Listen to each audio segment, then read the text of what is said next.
ನನ್ನ ಹೆಸರು ಕೃಷ್ಣ. ನಾನು ಭದ್ರಾವತಿಯವನು. ನನಗೆ ಓದುವುದು ಅಂದರೆ ತುಂಬಾ ಇಷ್ಟ. ಆದರೆ ನಮ್ಮ ಮನೆಯಲ್ಲಿ ಅಷ್ಟೇನೂ ಅನುಕೂಲಸ್ಥರು ಆಗಿರಲಿಲ್ಲ. ಹಾಗಾಗಿ ನಾನು ಕೆಲಸ ಮಾಡುತ್ತಾ ಓದುತ್ತಿದ್ದೆ.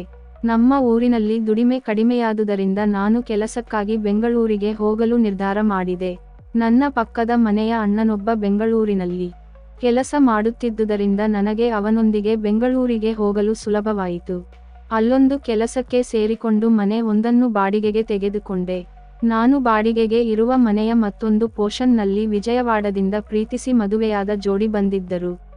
ಅವರ ಹೆಸರು ಗಣೇಶ ಮತ್ತು ಜ್ಯೋತಿ. ಅವರಿಗೂ ನನಗೂ ನಿಧಾನವಾಗಿ ಪರಿಚಯವಾಯಿತು. ಗಣೇಶ ನನ್ನನ್ನು ತಮ್ಮ ಅಂತ ಕರೆಯುತ್ತಿದ್ದ. ಜ್ಯೋತಿ ಕೂಡ ನನ್ನನ್ನು ಕೃಷ್ಣ ಅಂತ ಕರೆಯುತ್ತಿದ್ದಳು. ಅವಳು ನೋಡುವುದಕ್ಕೆ ತುಂಬಾ ಸುಂದರಳಾಗಿದ್ದಳು. ಹಾಗೆ ಎತ್ತರವಾಗಿದ್ದಳು. ಅವಳ ನಡಿಗೆ ತುಂಬಾ ಆಕರ್ಷಕವಾಗಿತ್ತು. ಒಮ್ಮೆ ನೋಡಿದರೆ ಅವಳನ್ನು ಮತ್ತೆ ಮತ್ತೆ ನೋಡಲೇಬೇಕು ಅನ್ನಿಸುತ್ತಿತ್ತು. ಒಂದು ದಿನ ಗಣೇಶಣ್ಣ ನನ್ನ ಬಳಿ ಬಂದು, ನಾನು ಈಗ ಮಾಡುತ್ತಿರುವ ಕೆಲಸ ಅಷ್ಟೊಂದು ಚೆನ್ನಾಗಿಲ್ಲ, ನನಗೆ ಎಲ್ಲಾದರೂ ಬೇರೆ ಕೆಲಸ ಇದ್ದರೆ ಹೇಳುತ್ತೀಯಾ ಅಂದ. ನಾನು ಸರಿ ಅಂತ ನನ್ನ ಕಂಪನಿಯಲ್ಲಿ ಅವನಿಗೆ ಕೆಲಸ ನೋಡಿಕೊಟ್ಟೆ. ಇಂಟರ್ವ್ಯೂಗೆ ಬಂದ ಅವನಿಗೆ ಕೆಲಸವೂ ಕೂಡ ಆಯಿತು. ನಾನು ಅವನಿಗೆ ಕೆಲಸ ನೋಡಿಕೊಟ್ಟುದರಿಂದ ಅವನಿಗೆ ನನ್ನ ಮೇಲೆ ಅಭಿಮಾನ ಹೆಚ್ಚಾಯಿತು. ಬೆಳಿಗ್ಗೆ ಟಿಫಿನ್ ಮಾಡುವುದಕ್ಕಾಗಿ ನನ್ನನ್ನು ಅವರ ಮನೆಗೆ ಕರೆಯುತ್ತಿದ್ದ. ಕೆಲವೊಮ್ಮೆ ನನ್ನನ್ನು ಊಟಕ್ಕೂ ಅವರ ಮನೆಗೆ ಕರೆಯುತ್ತಿದ್ದ. ಹೀಗೆ ನಾನು ಅವರ ಮನೆಯವರಲ್ಲಿ ಒಬ್ಬನಾದ. ಒಂದು ದಿನ ಅವರು ತುಂಬಾ ಗಡಿಬಿಡಿಯಲ್ಲಿದ್ದಂಗಿದ್ದರು. ಯಾವುದೋ ಕಾರ್ಯಕ್ರಮಕ್ಕಾಗಿ ತಯಾರಿ ನಡೆಸುತ್ತಿದ್ದ ಹಾಗೆ ಅನಿಸುತ್ತಿತ್ತು. ಗಣೇಶಣ್ಣ ಪೇಟೆಯಿಂದ ಬರುವಾಗ ಕೆಲವು ಹೂಗಳನ್ನು ಹಾಗೆ ಸ್ವೀಟ್ ಬಾಕ್ಸ್ಗಳನ್ನು ತೆಗೆದುಕೊಂಡು ಬಂದಿದ್ದ. ಅದನ್ನು ನಾನು ಗಮನಿಸಿದೆ. ಯಾವಾಗಲೂ ಎಲ್ಲ ವಿಷಯಗಳನ್ನು ನನಗೆ ಹೇಳುತ್ತಿದ್ದ ಅವರು ಆ ದಿನ ನನಗೆ ಏನೂ ಹೇಳಲಿಲ್ಲ. ಅದು ನನಗೆ ಸ್ವಲ್ಪ ವಿಚಿತ್ರ ಅನಿಸಿತು. ಏನೋ ವಿಶೇಷ ಇರಬಹುದು ಅಂತ ಸುಮ್ಮನಾದೆ. ಸರಿ ಅಂತ ನಾನು ನನ್ನ ಕೋಣೆಯಲ್ಲಿ ಮಲಗಿದ್ದೆ. ಮರುದಿನ ಅವರನ್ನು ಭೇಟಿಯಾದಾಗ ಗಣೇಶಣ್ಣ ಸ್ವಲ್ಪ ಬೇಸರದಲ್ಲಿ ಇರುವ ಹಾಗೆ ಇತ್ತು. ಅದೇ ರೀತಿ ಜ್ಯೋತಿ ಕೂಡ ಬೇಸರದಲ್ಲಿ ಇದ್ದಳು. ನಾನು ಅಣ್ಣ ಏನಾಯಿತು ಅಂತ ಕೇಳಿದೆ. ಏನಿಲ್ಲ ತಮ್ಮ ಅಂದ. ಜ್ಯೋತಿಯು ಕೂಡ ಏನೂ ಹೇಳಲಿಲ್ಲ. ಸರಿ ಅಂತ ನಾನು ಬಿಟ್ಟೆ. ಆ ದಿನ ರಾತ್ರಿ ಮತ್ತೆ ಅವರ ಮನೆಯಲ್ಲಿ ಏನು ನಡೆಯುತ್ತಿದ್ದ ಹಾಗೆ ಅನಿಸಿತು. ನಾನು ಅಷ್ಟೇನೂ ತಲೆ ಕೆಡಿಸಿಕೊಳ್ಳಲಿಲ್ಲ. ಮರುದಿನ ನೋಡಿದಾಗ ಮತ್ತೆ ಇಬ್ಬರು ಬೇಸರದಲ್ಲಿದ್ದರು. ಮೂರನೇ ದಿನ ಕೂಡ ಇದೇ ರೀತಿ ನಡೆಯಿತು. ಏನೋ ದೊಡ್ಡ ಸಮಸ್ಯೆ ಆಗಿರಬೇಕು ಅಂತ ಅನ್ನಿಸಿತು. ಕುತೂಹಲ ತಡೆಯಲಾರದೆ ಅಣ್ಣನನ್ನು ಕರೆದು, ಅಣ್ಣ ನಾನು ಕೇಳುತ್ತಿದ್ದೇನೆ, ಏನೂ ಅಂದುಕೊಳ್ಳಬೇಡಿ, ನಿಮ್ಮ ಮನೆಯವನಾಗಿ ಕೇಳುತ್ತಿದ್ದೇನೆ, ನಿಮ್ಮ ಸಮಸ್ಯೆ ಏನು ಅಂತ ಕೇಳಿದೆ. ಆಗ ಗಣೇಶಣ್ಣ ಸ್ವಲ್ಪ ಪಕ್ಕದಲ್ಲಿ ಬಂದು, ಏನಿಲ್ಲ, ನಮಗೆ 2 ವರ್ಷಗಳವರೆಗೆ ಮಕ್ಕಳು ಬೇಡ ಅಂತ ನಾವು ಆ ಕಾರ್ಯಕ್ರಮ ಮಾಡಿಲ್ಲ. ಅಷ್ಟೇ ಅಲ್ಲದೆ ನನಗೆ ಚೆನ್ನಾಗಿರುವ ಕೆಲಸ ಕೂಡ ಇರಲಿಲ್ಲ ಅಂತ ಸುಮ್ಮನಾಗಿದ್ದೆವು. ಆದರೆ ಈಗ ಸ್ವಲ್ಪ ಆರ್ಥಿಕವಾಗಿ ಚೆನ್ನಾಗಿದ್ದೇವೆ. ಈಗ ಮಕ್ಕಳು ಬೇಕು ಅಂತ ಆ ಕಾರ್ಯಕ್ರಮ ಮಾಡಿದ್ದೇವೆ. ಆದರೆ ಏನೋ ಆಗಿದೆ ಅಂದ. ನಾನು ಏನು ಅರ್ಥವಾಗದಿರುವ ಹಾಗೆ ಅವನ ಮುಖವನ್ನು ನೋಡುತ್ತಿದ್ದೆ. ಅವನು ಮತ್ತೆ ಮಾತು ಮುಂದುವರಿಸಿದ್ದ. ನಾನು ಅವಳ ಆಸೆಯನ್ನು ತೀರಿಸುವ ಮೊದಲೇ ಸೋಲುತ್ತಿದ್ದೇನೆ. ಯಾಕೆ ಹೀಗೆ ಆಗ್ತಾ ಇದೆಯೋ ನನಗೆ ಗೊತ್ತಿಲ್ಲ. ನನಗೆ ನನ್ನ ಮೇಲೆ ನಂಬಿಕೆಯೇ ಕಡಿಮೆಯಾಗುತ್ತಿದೆ ಅಂತ ಬೇಸರ ಮಾಡಿಕೊಳ್ಳುತ್ತಿದ್ದ. ಅಣ್ಣ ಏನೂ ಬೇಸರ ಪಡಬೇಡ, ಯಾರಿಗಾದರೂ ಹೊಸದರಲ್ಲೇ ಇಂತಹದ್ದು ಆಗುತ್ತದೆ ಎಂದು ಹೇಳಿದೆ. ಸರಿ, ಈ ಸಮಸ್ಯೆ ಯಾವಾಗಿನಿಂದ ಇದೆ ಎಂದು ಕೇಳಿದೆ. ಅವನು ಸ್ವಲ್ಪ ಹೊತ್ತು ಸುಮ್ಮನಿದ್ದು ಆಮೇಲೆ ನಾಚಿಕೊಳ್ಳುತ್ತಾ, ಇಲ್ಲ, ನಾನು ಮದುವೆಗೆ ಮುಂಚೆ ಬೇರೆಯವರೊಂದಿಗೆ ಮಾಡಿದ್ದೆ. ಆಗ ಚೆನ್ನಾಗಿಯೇ ಇತ್ತು. ಆದರೆ ಈಗ ಏನಾಯಿತೋ ಗೊತ್ತಿಲ್ಲ ಎಂದು ಹೇಳಿದ. ಅಣ್ಣ ಏನು ಯೋಚನೆ ಬೇಡ, ಕೆಲವು ದಿನಗಳು ಹೀಗೆ ಪ್ರಯತ್ನಿಸಿ, ಎಲ್ಲವೂ ಸರಿಯಾಗುತ್ತದೆ ಎಂದು ಹೇಳಿದೆ. ಅದರ ನಂತರ ಅಣ್ಣ ಕೆಲವು ಔಷಧಿಗಳನ್ನು ಕೂಡ ಬಳಸಿ ನೋಡಿದ. ಬಹುಶಃ ಅದು ಅವನಿಗೆ ಯಾವ ಒಳ್ಳೆಯ ಪರಿಹಾರವನ್ನು ಕೊಡಲಿಲ್ಲ. ಕೊನೆಗೆ ಫಲಿತಾಂಶವಿಲ್ಲದೆ ಆ ಬೇಸರದಿಂದ ಅವನು ಕುಡಿತವನ್ನು ಚಟವನ್ನು ಮಾಡಿಕೊಂಡು ಜ್ಯೋತಿಯನ್ನು ಸರಿಯಾಗಿ ಗಮನಿಸುವುದನ್ನು ಬಿಟ್ಟನು. ಅವರಿಬ್ಬರನ್ನು ನಿತ್ಯವೂ ಗಮನಿಸುತ್ತಿದ್ದ ನನಗೆ ಇದರ ಅರ್ಥವಾಯಿತು. ನನಗೆ ಅವರ ಸಮಸ್ಯೆ ತಿಳಿದು ಬೇಸರದಿಂದ ಜ್ಯೋತಿಗೆ ಮನೆಯಲ್ಲಿ ಏನಾದರೂ ಸಹಾಯ ಬೇಕಾದರೆ ಮಾಡುತ್ತಿದ್ದೆ. ಹೀಗೆ ನಾನು ಅವರ ಮನೆಯಲ್ಲೇ ಹೆಚ್ಚು ಕಾಲ ಇದ್ದುದರಿಂದ ನನಗೆ ಜ್ಯೋತಿಯ ಜೊತೆ ಸಲುಗೆಯೂ ಹೆಚ್ಚಾಯಿತು. ದಿನ ಕಳೆದಂತೆ ಅಣ್ಣ ಮನೆಯಲ್ಲಿ ಸಮಯ ಕಳೆಯುವುದನ್ನು ಕಡಿಮೆ ಮಾಡಿದ. ಅಣ್ಣ ಕೆಲವೊಮ್ಮೆ ರಾತ್ರಿ ಮನೆಗೆ ಬರುವುದನ್ನು ಬಿಟ್ಟನು. ದಿನದಿಂದ ದಿನಕ್ಕೆ ಜ್ಯೋತಿಯಿಂದ ದೂರವಾಗುತ್ತಿದ್ದ. ಮನೆಯಲ್ಲೇ ಅವಳು ತುಂಬಾ ಬೇಸರಿಸುತ್ತಿದ್ದಳು. ಅಣ್ಣ ರಾತ್ರಿ ಮನೆಗೆ ಬಾರದಾಗ ನಾನು ಅವರ ಮನೆಯಲ್ಲೇ ಮಲಗುತ್ತಿದ್ದೆ. ಒಂದು ದಿನ ಜ್ಯೋತಿಗೆ ಆರೋಗ್ಯ ಸರಿಯಿಲ್ಲದ ಕಾರಣ ನಾನು ಅವಳನ್ನು ಆಸ್ಪತ್ರೆಗೆ ಕರೆದೊಯ್ದೆ.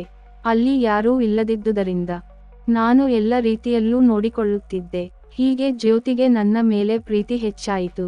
ಒಂದು ಭಾನುವಾರ ನಾನು ಸ್ನಾನ ಮಾಡಿ ಬಂದು ಮ್ಯೂಸಿಕ್ ಹಾಕಿ ಕನ್ನಡಿ ಮುಂದೆ ಟವಲ್ ಹಾಕಿಕೊಂಡು ಡಾನ್ಸ್ ಮಾಡುತ್ತಿದ್ದೆ. ಅಚಾನಕ್ ಡೋರ್ ಓಪನ್ ಆಯಿತು. ಯಾರು ಅಂತ ತಿರುಗಿ ನೋಡಿದರೆ ಜ್ಯೋತಿ ನಿಂತಿದ್ದಳು. ನಾನು ಡಾನ್ಸ್ ಮಾಡುತ್ತಿದ್ದಾಗ ಟವಲ್ ಲೂಸ್ ಆಗಿ ತಿರುಗಿ ನೋಡಿದಾಗ ಟವಲ್ ಕೆಳಗೆ ಬಿದ್ದಿತು. ಅವಳು ನನ್ನನ್ನು ನೋಡಿ ಶಾಕ್ ಆಗಿದ್ದಳು. ನಾನು ಟವಲ್ ಸರಿಪಡಿಸಿಕೊಂಡು ಸಾರಿ ಜ್ಯೋತಿ ಅಂತ ಗಟ್ಟಿಯಾಗಿ ಹೇಳಿದೆ. ಅವಳು ಒಮ್ಮೆ ಕಣ್ಣ ಮುಚ್ಚಿಕೊಂಡು ಸಾರಿ, ನಾನು ಬರಬಾರದಿತ್ತು ಅಂದಳು. ಇಲ್ಲ, ನಾನು ನಿನಗೆ ಸಾರಿ ಹೇಳಬೇಕು. ಯಾಕಂದರೆ ನಾನು ಡೋರ್ ಲಾಕ್ ಮಾಡಿಕೊಳ್ಳಬೇಕಿತ್ತು ಅಂದೆ. ಸರಿ, ನಿನಗೆ ಬಿರಿಯಾನಿ ಇಷ್ಟ ಅಂತ ಮಾಡಿದ್ದೇನೆ, ಮನೆಗೆ ಬಾ ಅಂತ ಹೇಳಿ ಹೋಗಿಬಿಟ್ಟಳು. ನಾನು ಸ್ವಲ್ಪ ಹೊತ್ತಿನ ನಂತರ ಅವರ ಮನೆಗೆ ಹೋದೆ. ಜ್ಯೋತಿ ನನಗೆ ಚಿಕನ್ ಬಿರಿಯಾನಿ ಬಡಿಸಿದಳು.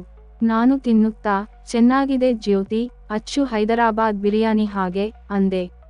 ಇನ್ನೂ ತಿನ್ನು ಅಂತ ಹೇಳಿ ಬಟ್ಟಲು ತುಂಬಾ ಹಾಕಿದಳು. ನನ್ನ ಊಟ ಮುಗಿದ ನಂತರ ನೀನು ತೃಪ್ತಿಯಾಗಿ ತಿಂದೆಯಾ ಅಂತ ಕೇಳಿದಳು. ಹೌದು, ನನ್ನ ಹಸಿವು ತೀರಿತು, ತುಂಬಾ ಸಂತೃಪ್ತಿಯಾಯಿತು ಅಂದೆ. ಸರಿ, ಹಾಗಿದ್ದರೆ ಈಗ ನನ್ನ ಹಸಿವು ತೀರಿಸೋದು ಯಾರು ಅಂದಳು.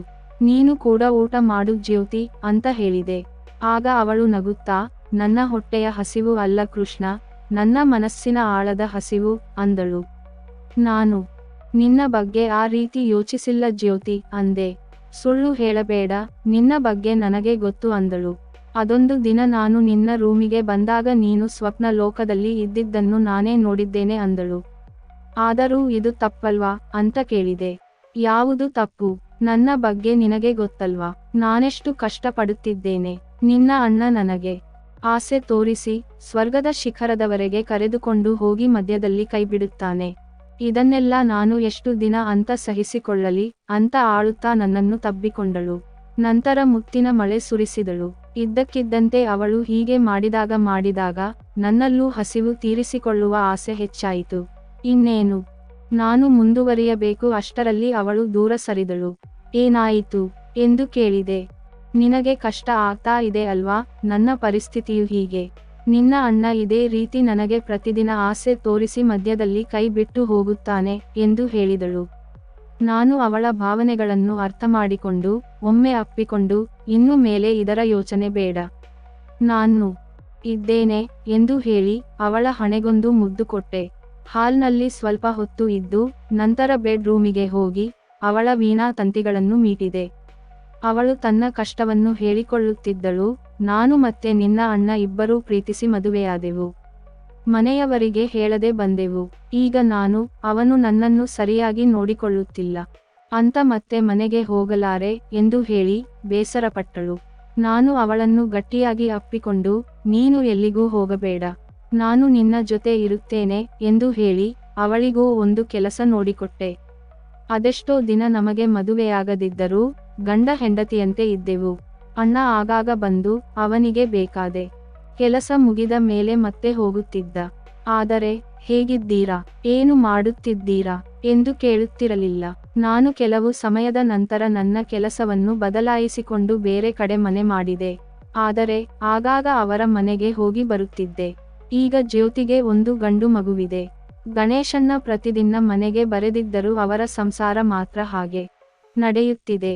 ಜ್ಯೋತಿ ಕೂಡ ಕೆಲಸಕ್ಕೆ ಹೋಗುತ್ತಿದ್ದರಿಂದ ಅವಳಿಗೆ ಅಷ್ಟೇನು ಕಷ್ಟ ಆಗುತ್ತಿಲ್ಲ. ಈ ಕಥೆಯ ಬಗ್ಗೆ ನಿಮ್ಮ ಅನಿಸಿಕೆ, ಅಭಿಪ್ರಾಯಗಳನ್ನು ಕಮೆಂಟ್ ಅಲ್ಲಿ ತಿಳಿಸಿ.